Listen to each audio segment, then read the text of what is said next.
Hey, Parliament in Africa. We are group number 24. My name's Jack. I'm Matthew. Okay. I'm Cormac. I'm David. I'm Angela. And I'm Colin. And we're representing Fire Lounge today. After carrying out extensive research, we will discuss why we chose Stockholm to be our intended market. We first looked at the Scandinavian markets because we were looking at countries with high income per capita and consumers that were socially aware to ethics. We chose Stockholm as our city in Sweden because it has the highest population in the entire country. It's a central business district and it's the country's capital. The average income is higher than the national average. It's a fair trade hub within Europe and it gives prospects for growth to fringe cities and other fair trade cities within the country itself. The Swedish coffee market is dominated by three main companies. Gevelia holds 40% of the market share and offer an extensive range of products across Sweden. The second largest coffee brand is Zoigas, who have been selling coffee in Sweden since 1886. They offer different variations of their coffee depending on regional preferences, developing coffees most suited to different pH levels in the water in different areas of Sweden. Zoigas have a loyal customer base and put strong emphasis on social issues, which resides well with the people of Sweden. Lofbergs Lila make up around 15% of the coffee market, with their core customers being retailers. They have strong presence in our target supermarkets such as Coop and Paradisite. There are many challenges for Fire Lounge to overcome before successfully penetrating the Stockholm market. Logistics will be a main issue for Fire Lounge with their production taking place in Kenya. This means that they will have to transport the good over 6,000 miles to Stockholm. A solution for this could be to use the same shipping channel Fire Lounge currently use when transporting their goods to Ireland. Fire Lounge could then use a freight forwarder to transport their good to Ireland. Fire Lounge will be entering a very saturated market with Sweden's coffee market expanding massively over the last few years. Companies such as Nestle and Starbucks and Gevelia will be tough competitors for Fire Lounge to conquer. Fire Lounge would be considered a luxury good and not a necessity.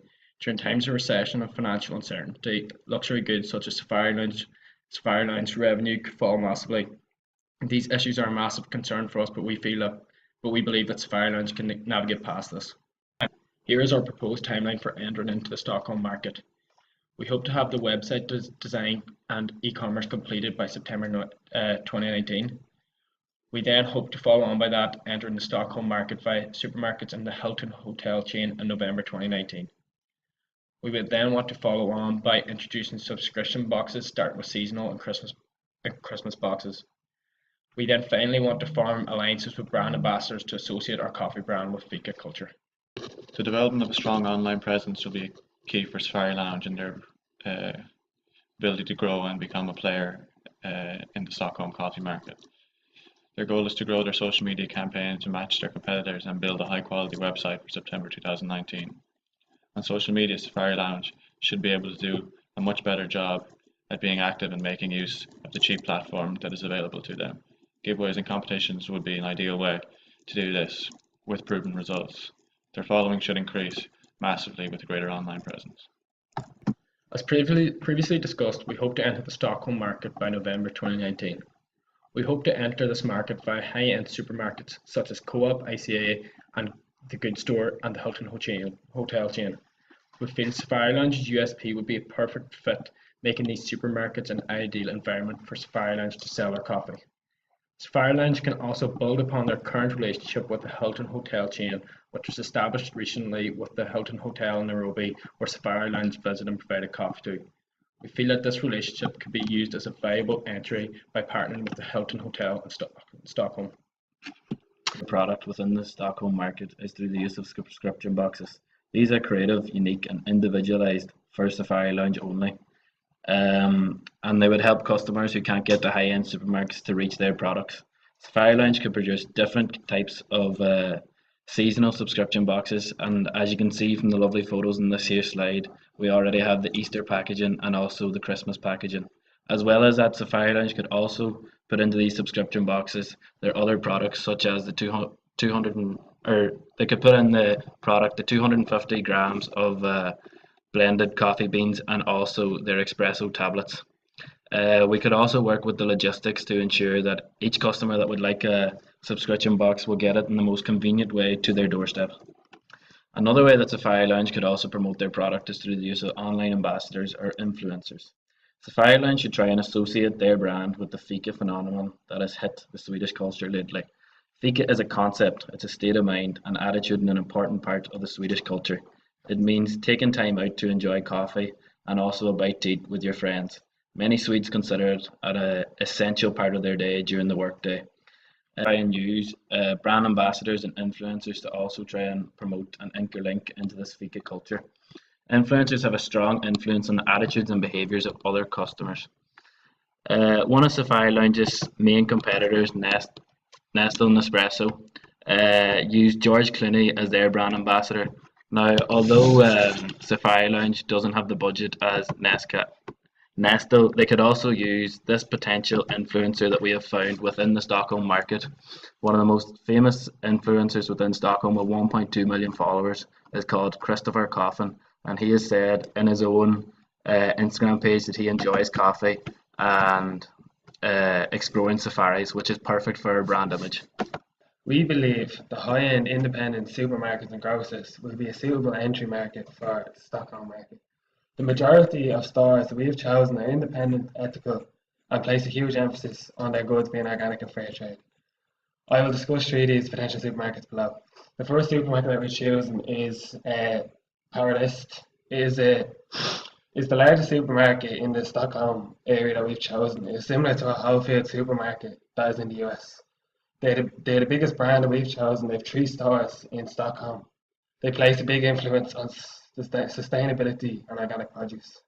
The second store we've chosen is the Good Store. It is a smaller store in Stockholm, but it sells completely vegan produce, something that we can get behind as well.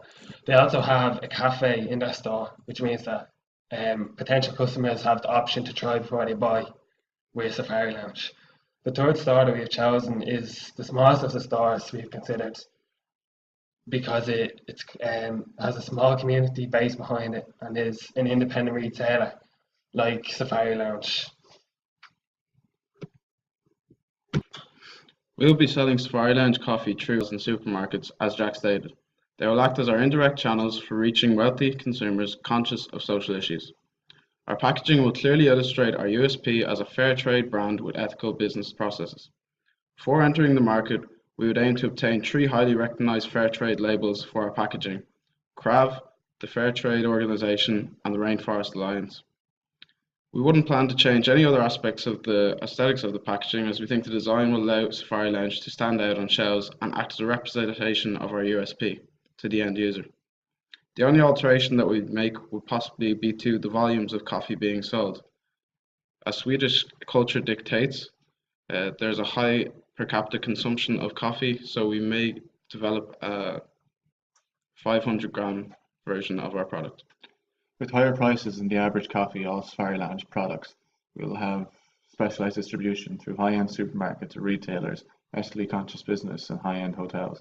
In comparison to competitors, Safari Lounge products would be marketed and directed at markets of a more specialized taste. In order to gain entry into a market like Stockholm, a number of methods can be used, such as premium pricing, differentiation of the product, and its high quality. USP: Safari Lounge's unique selling point stems from the location of their value chain activities. They have their core value chain activities located in Kenya, Africa.